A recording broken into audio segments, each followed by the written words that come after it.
रामपुर की संकरी गलियों में एक समय ऐसा आया जब एक नाम हर घर में गूंजने लगा, आजम खान। ये नाम न सिर्फ उम्मीद की किरण था बल्कि सत्ता की लालच और दुरुपयोग का प्रतीक भी बन गया।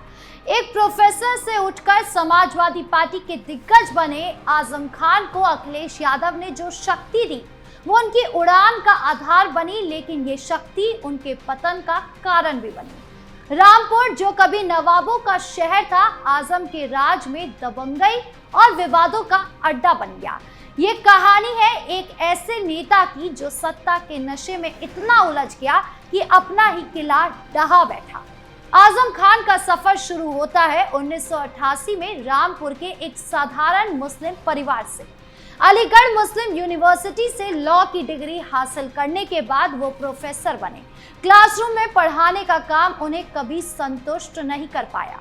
उनकी तेज जुबान और लड़ाकू स्वभाव ने उन्हें राजनीति की ओर खींच लिया। 1970 के दशक में इमरजेंसी के दौरान वो जेल भी गए, जो उन्हें राजनीतिक सफर का पहला मोड़ साबित हुआ। जेल से निकलकर उन्होंने रामपुर के मुसलमानों, बीड़ी मजदूरों, रिक्शा चालकों और गरीबों को एकजुट किया। नवाब परिवार का रामपुर पर लंबे समय से राज था, लेकिन आजम ने इसे चुनौती दी। 1980 में जनता पार्टी यानी सेक्युलर के टिकट पर वो रामपुर से विधायक बने। ये उनकी पहली बड़ी जीत थी जो नवाबी वर्चस्व को तोड़ने वाली साबित हुई। धीरे धीरे आजम खान समाजवादी धारा से जुड़ गए। मुलायम सिंह यादव के साथ उनका गहरा रिश्ता बना। 1992 में समाजवादी पार्टी के गठन में वो संस्थापक सदस्यों में शामिल हुए। 1993 के विधानसभा चुनाव में एसपी के टिकट पर रामपुर से जीत हासिल की। मुलायम सरकार में वो कैबिनेट मंत्री बने। रामपुर में उनका नाम रामपुर का बादशाह बन गया। वो मुसलमानों के मसीहा के रूप में उभरे। उनके भाषणों में तेवर थे, नारे थे। रामपुर में रहना है तो आजम अजम कहना है, लेकिन यही बेबाकी कभी कभी बेकाबू हो जाती। विरोधियों को वो तानाशाह कहलाने लगे। फिर भी रामपुर की जनता ने उन्हें 10 बार विधायक चुना। 2000 के दशक तक वो उत्तर प्रदेश की राजनीति में एक बड़ा चेहरा बन चुके थे। फिर आया 2012 का दौर, जब अखिलेश यादव उत्तर प्रदेश के मुख्यमंत्री बने। यह आजम खान के लिए सुनहरा समय था। अखिलेश ने उन्हें वरिष्ठतम कैबिनेट मंत्री बनाया। 8 विभाग उनके पास थे, जेल, परिवहन, चिकित्सा, शिक्षा, विधि, मुस्लिम वक्फ आदि। रामपुर और आसपास के जिलों में अफसरों की पोस्टिंग और ट्रांसफर आजम की मर्जी से होते थे। अखिलेश सरकार में रामपुर का विकास तेजी से हुआ, सड़कें बनी, अस्पताल खुले, लेकिन ये सब आजम के इशारे पर। लोग कहते थे कि उत्तर प्रदेश में 3 और आधा मुख्यमंत्री हैं, मुलायम, शिवपाल, आजम और आधा अखिलेश। अखिलेश ने आजम को इतनी शक्ति दी कि वो रामपुर को अपना निजी साम्राज्य बनाने लगे। मुलायम के समय भी आजम का प्रभाव था, लेकिन अखिलेश ने उन्हें खुली छूट दी। रामपुर के डीएम, एसपी सब आजम के इशारे पर चलते। ये शक्ति ने आजम को मजबूत तो बनाया, लेकिन लालच भी जगाया। अखिलेश की दी गई ये ताकत आजम के लिए एक 2-धारी तलवार साबित हुई। सत्ता के नशे में वो दबंग हो गए। रामपुर में कोई चुनाव बिना ड्रामा के नहीं होता। पोलिंग बूथ पर धांधली के आरोप, प्रशासन का दबाव, तीखे भाषण, ये सब आजम का अंदाज बन गया। 2014 के लोकसभा चुनाव से पहले उनके भैंस चोरी होने पर 100 पुलिसकर्मी और कुत्ते लगाए गए। यह हास्यास्पद था, लेकिन उनकी ताकत का प्रतीक। अखिलेश सरकार ने वो अफसरों को धमकाते, विरोधियों को कुचलते, जौहर यूनिवर्सिटी का सपना देखा जो शिक्षा का केंद्र बननी थी। 2006 में मौलाना मोहम्मद अली जौहर ट्रस्ट बनाया, लेकिन जमीन अधिग्रहण में विवाद हुआ। किसानों की जमीन पर कब्जे के आरोप लगे। सरकार की जमीन ट्रस्ट को लीज पर देने के पद का दुरुपयोग किया।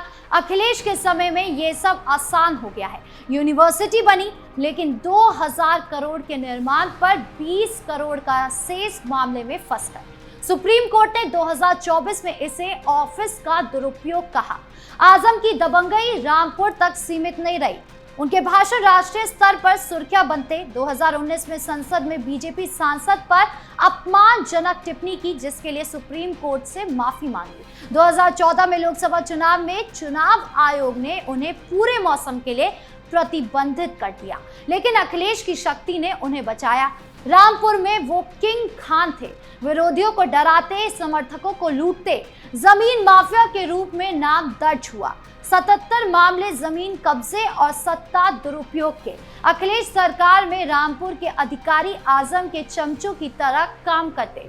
ट्रांसफर पोस्टिंग में भ्रष्टाचार चरम पर। यूनिवर्सिटी में वित्तीय अनियमितताएं, भ्रष्टाचार के आरोप। आजम ने खुद को गरीबी का रखवाला कहा, लेकिन सत्ता ने उन्हें भ्रष्ट बना दिया।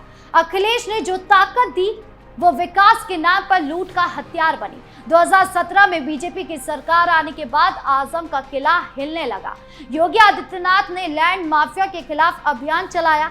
आजम पर 80 से ज्यादा मामले दर्ज। रामपुर में जौहर यूनिवर्सिटी की दीवारें तोड़ी गई, लेकिन पतन की शुरुआत अखिलेश के साथ ही हो चुकी थी।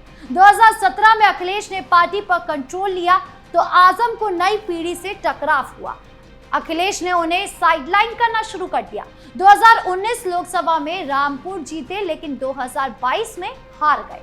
अखिलेश ने मोहिबुल्लाह नकवी को टिकट दिया, जो आजम के आलोचक थे। आजम ने जेल से पत्र लिखकर नाराजगी जताई। अखिलेश की दी शक्ति ने आजम को बिगाड़ दिया। वो पार्टी से ऊपर हो गए। मुलायम के समय वफादार थे, लेकिन अखिलेश के इशारे पर राज करते हुए अहंकार बढ़ा। आजम का परिवार भी सत्ता के चक्रव्यूह में फंस गया। पत्नी तंजीन फातिमा और बेटा अब्दुल्ला आजम खान पर मामले बने। 2019 में फर्जी जन्म प्रमाण पत्र के मामले में 7 साल की सजा हुई। अब्दुल्ला की विधायकी रद्द हुई। 2022 में हेट स्पीच केस में 3 साल की सजा, डिस्क्वालिफिकेशन। रामपुर उपचुनाव में बीजेपी जीती। 2023 में डकैती और मारपीट के मामले में 10 साल की सजा। आजम सीतापुर जेल में है। अखिलेश ने शुरू में समर्थन दिया, लेकिन जेल जाने के बाद साइडलाइन कर दिया। 2024 में रामपुर लोकसभा में नकवी की जीत ने आजम का किला तोड़ दिया। अखिलेश ने बाद में घर जाकर पैचअप किया, लेकिन नुकसान हो चुका। आजम की शक्ति दुरुपयोग ने परिवार को बर्बाद कर दिया। आजम खान की कहानी सत्ता के दोहरे चेहरे की है। अखिलेश ने जो शक्ति दी वो रामपुर के विकास में लगी, लेकिन दुरुपयोग ने सब तबाह कर दिया। विवादों का पहाड़ खड़ा हो गया। भ्रष्टाचार, दबंगई, भाषणों का तीखापन सबने खराब किया। रामपुर के नवाबी शहर में आजम का राज तहजीब से हटकर दबदबे का हो गया। जौहर यूनिवर्सिटी का सपना विवादों में उलझा। सुप्रीम कोर्ट ने पद दुरुपयोग की निंदा की। अखिलेश की सरकार में आजम निर्भीक हो गए, लेकिन ये निर्भीकता पतन बनी। रामपुर की जनता अब आजम को याद करती है, लेकिन उनके कार्यकाल की भ्रष्टाचार की कहानियां भूल नहीं पाई है। 2012 से 2017 के दौर में रामपुर बदला, लेकिन कीमत आजम ने चुकाई। अखिलेश ने उन्हें उड़ान दी, लेकिन लैंडिंग क्रैश हो गई। जेल की सलाखों के पीछे आजम सोचते होंगे कि सत्ता ने कितना बिगाड़ दिया। रामपुर का बादशाह अब कैदी है, लेकिन उनकी कहानी राजनीति की कड़वी सच्चाई बयान करती है। आपको आजम खान की ये कहानी जानकर कैसा लगा, कमेंट बॉक्स में जरूर बताएं। धन्यवाद।